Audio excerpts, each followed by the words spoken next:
Good morning guys. चलिए start करते हैं 24 अप्रैल के इम्पोर्टेंट करंट अफेयर्स। आज का हमारा पहला क्वेश्चन है। देखिए इस क्वेश्चन में क्या पूछ रहा है। हाल ही में किसे अंतरिक्ष विज्ञान में योगदान के लिए आर्यभट्ट पुरस्कार से सम्मानित किया गया। तो इस पुरस्कार से सम्मानित किया गया है पावुलुरी सुब्बा राव को। अब जो ये सुब्बा राव हैं ये इसरो के पूर्व वैज्ञानिक और ATL अनंत टेक्नोलॉजीज लिमिटेड के संस्थापक और मुख्य कार्यकारी अधिकारी हैं। इन्हें ये पुरस्कार किसके द्वारा प्राप्त हुआ, तो एस्ट्रोनॉमिकल सोसाइटी ऑफ इंडिया के द्वारा। अब बाकी ऑप्शन देखिए। डॉक्टर प्रदीप महाजन, इन्हें महाराष्ट्र भूषण पुरस्कार 2024 से सम्मानित किया गया। डॉक्टर अदिति सेन डे, इन्हें GD बिरला अवार्ड से सम्मानित किया गया। और S सोमनाथ, ये इसरो के चेयरमैन हैं और इन्हें KPP नाम्बियार अवार्ड से सम्मानित किया गया। अगला क्वेश्चन देखते हैं। अप्रैल 2024 इरडई के वर्तमान अध्यक्ष कौन है। तो इस इरडई की फुल फॉर्म है insurance regulatory and development authority of India और इसके वर्तमान में अध्यक्ष हैं देवाशीष पांडा और इसका मुख्यालय है हैदराबाद में, हैदराबाद के तेलंगाना में। अगला क्वेश्चन देखिए। कैंडिडेट्स शतरंज टूर्नामेंट जीतने वाले सबसे कम उम्र के खिलाड़ी कौन बने हैं। तो ये सबसे कम उम्र के खिलाड़ी बने हैं डी गुकेश और ये भारत के 17 वर्षीय ग्रैंड मास्टर डी गुकेश ने टोरंटो में कैंडिडेट्स शतरंज टूर्नामेंट जीतकर इतिहास रच दिया और विश्व खिताब के लिए सबसे कम उम्र के दावेदार के रूप में अपना स्थान सुरक्षित कर लिया। अब डी गुकेश ने टूर्नामेंट किसको हराकर जीता है, तो USA के खिलाड़ी हिकारू नाकामुरा को।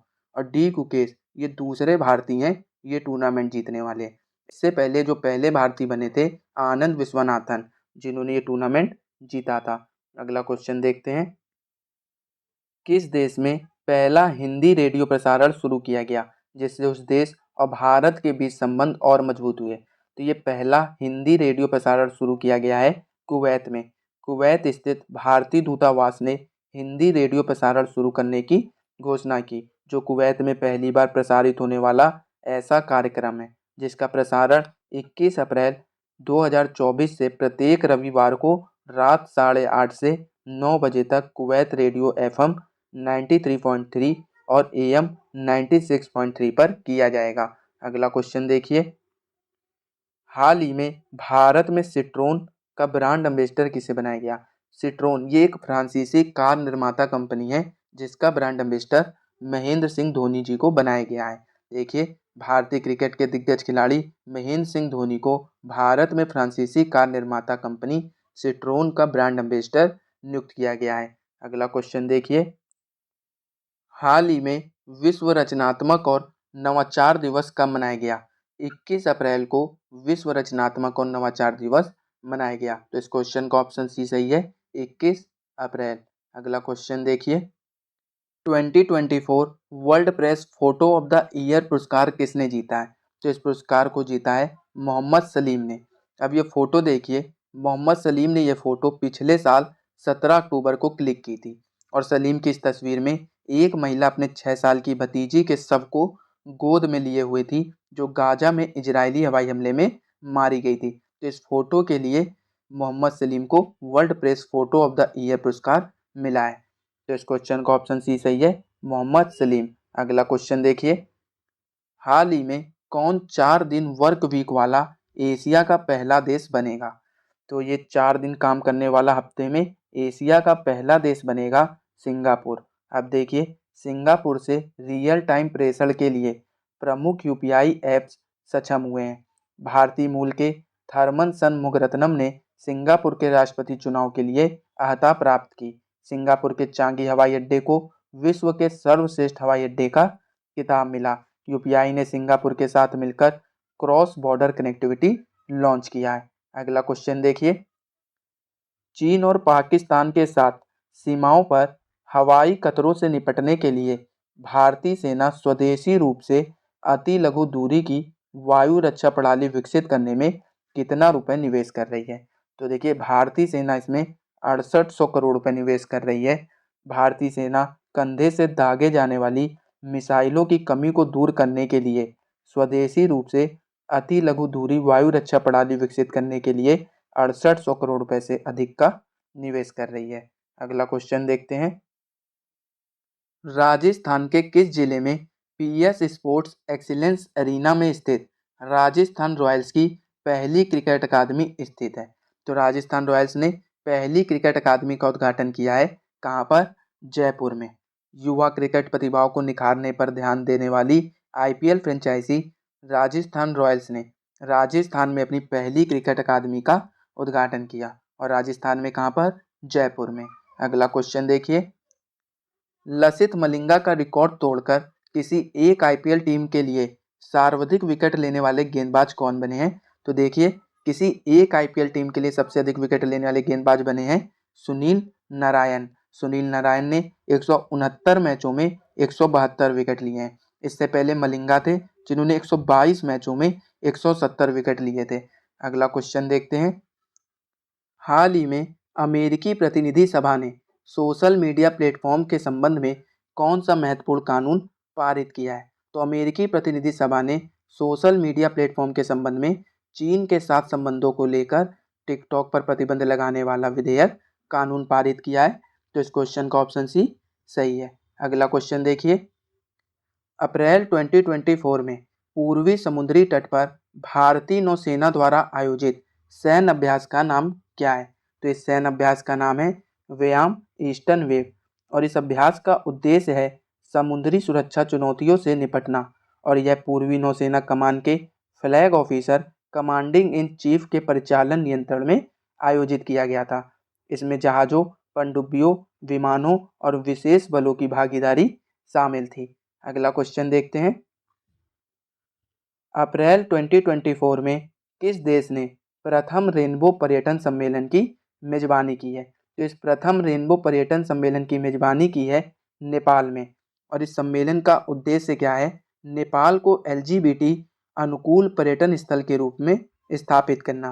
कार्यकारी निदेशक सुनील बाबू पंत, जो एलजीबीटी समुदाय से प्रथम संसद सदस्य हैं, उन्होंने एलजीबीटी अधिकारों के प्रति नेपाल की मान्यता तथा गुलाबी पर्यटन स्थल के रूप में इसकी संभावनाओं पर जोर दिया। अब देखिए, ये रहा नेपाल का मैप। नेपाल की राजधानी है काठमांडू, और यहाँ की मुद्रा है नेपाली रुपया, और यहाँ के प्रेसिडेंट हैं रामचंद्र पौडेल, और यहाँ के प्राइम मिनिस्टर हैं पुष्प कमल दहल, और यहाँ भाषा है नेपाली, और यहाँ की जनसंख्या है 3.05 करोड़। अगला क्वेश्चन देखते हैं। पीएम नरेंद्र मोदी ने भगवान महावीर निर्वाण महोत्सव का उद्घाटन कहाँ किया? तो भगवान महावीर निर्वाण महोत्सव का उद्घाटन पीएम नरेंद्र मोदी ने नई दिल्ली में किया। प्रधानमंत्री नरेंद्र मोदी ने नई दिल्ली के भारत मंडपम में महावीर जयंती के शुभ अवसर पर 2550वें भगवान महावीर निर्वाण महोत्सव का उद्घाटन किया। और महावीर, जिन्हें वर्धमान के नाम से भी जाना जाता है, वह जैन धर्म के 24वें तीर्थकर थे। अगला क्वेश्चन देखिए। हाल ही में वर्ल्ड इकोनॉमिक फोरम ने किसे 2024 यंग ग्लोबल लीडर के रूप में चुना है? तो यंग ग्लोबल लीडर के रूप में चुना गया है अद्वैत नायर को। अब देखिए, अद्वैत नायर ये नायका की सह संस्थापक और नायका फैशन की सीईओ हैं। इन्हें वर्ल्ड इकोनॉमिक फोरम ने यंग ग्लोबल लीडर के रूप में चुना है, और यह सम्मान वर्ल्ड इकोनॉमिक फोरम के द्वारा ऐसे व्यक्तियों को दिया जाता है जिनकी उम्र 40 साल से कम हो और जो अपने संबंधित क्षेत्र में महत्वपूर्ण प्रभाव डाल रहे हों। वर्ल्ड इकोनॉमिक फोरम इसे इस्टेब्लिश किया गया 1971 में, और इसके संस्थापक हैं क्लॉस श्वाब। हेडक्वार्टर है क्लोगनी, स्विट्जरलैंड में, और इसके प्रेजेंट टाइम के प्रेसिडेंट हैं बॉर्ग ब्रेंडे। आगे देखिए, आपको अवार्ड से रिलेटेड इंपॉर्टेंट क्वेश्चन रिवाइज कराता हूं, तो ध्यान से सुनिएगा। लता दीनानाथ मंगेशकर पुरस्कार 2024 किसे मिला? अमिताभ बच्चन जी को। एबेल पुरस्कार मिला मिशेल टेलाग्रैंड को, और एबेल पुरस्कार को गणित का नोबेल पुरस्कार भी कहते हैं। इरास्मस पुरस्कार ये मिला अमिताभ घोष जी को, और 2024 प्रित्जकर पुरस्कार मिला रिकेन यामामोटो को। मिस वर्ल्ड 2024 बनी क्रिस्टीना पिचकोवा, और 2023 जीडी बिरला अवार्ड मिला डॉक्टर अदिति सेनडे को। ज्ञानपीठ पुरस्कार यह 98वां संस्करण था, और ये दो लोगों को मिला, जगत गुरु रामभद्राचार्य जी को और गुलजार जी को। जगत गुरु रामभद्राचार्य जी को संस्कृत के लिए और गुलजार जी को उर्दू के लिए। KPP नाम्बियार पुरस्कार, ये मिला एस सोमनाथ जी को, ये इसरो के चेयरमैन हैं।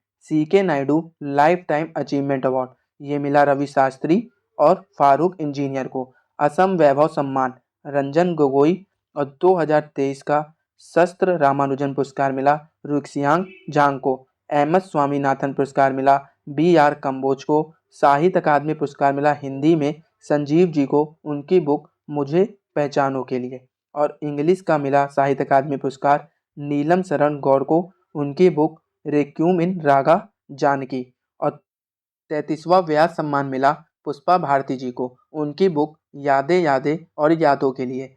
और 33वां सरस्वती सम्मान मिला प्रभा वर्मा जी को, उनकी बुक रुद्र सात्विकम के लिए। तो ये सभी इम्पोर्टेंट अवार्ड से रिलेटेड क्वेश्चन थे, मोस्ट इम्पोर्टेंट, तो इन्हें याद रखिएगा। अगला क्वेश्चन देखते हैं। हाल ही में कौन वन हेल्थ पहल के तहत SOP पेश करेगा? SOP क्या है? Standard operating procedure. इसको पेश करेगा केरल। अब देखिए, केरल सरकार ने एक नई ई-गवर्नेंस पहल के स्मार्ट को लॉन्च किया है।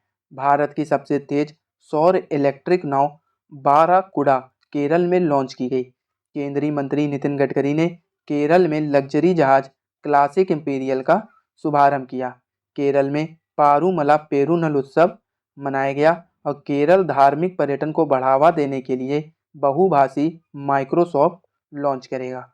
अगला क्वेश्चन देखिए। हाल ही में सांख्यिकी और कार्यक्रम कार्यान्वयन मंत्रालय के नए सचिव कौन बने हैं? तो ये नए सचिव बने हैं सौरभ गर्ग। ऑप्शन सी सही है। अगला क्वेश्चन देखते हैं। तो दोस्तों, ये थे आज के इंपॉर्टेंट करंट अफेयर्स जो कि एग्जाम के पॉइंट ऑफ व्यू से इंपॉर्टेंट थे। अगर आपको क्लास पसंद आई हो तो वीडियो को लाइक कीजिए, सब्सक्राइब कीजिए और शेयर कीजिए, और बेल आइकन को जरूर दबाइएगा ताकि वीडियो अपडेट आपको सबसे पहले प्राप्त हो। और ये रहा आपका लास्ट क्लास में पूछा हुआ क्वेश्चन, इसका आंसर देखते हैं। हाल ही में कहाँ 3 नए पुरातात्विक स्थलों की खोज की गई है? तो इन नए 3 पुरातात्विक स्थलों की खोज तेलंगाना में की गई है। और ये रहा आपके लिए क्वेश्चन, इसका आंसर आप कमेंट बॉक्स में दीजिएगा। हाल ही में भारत में सिट्रोन का ब्रांड एम्बेसडर किसे नियुक्त किया गया? तो इसका आंसर आप कमेंट बॉक्स में दीजिए। और अगर आपको इस क्लास की PDF चाहिए तो आप हमारे टेलीग्राम चैनल को ज्वाइन कर सकते हैं। टेलीग्राम चैनल का लिंक डिस्क्रिप्शन में है।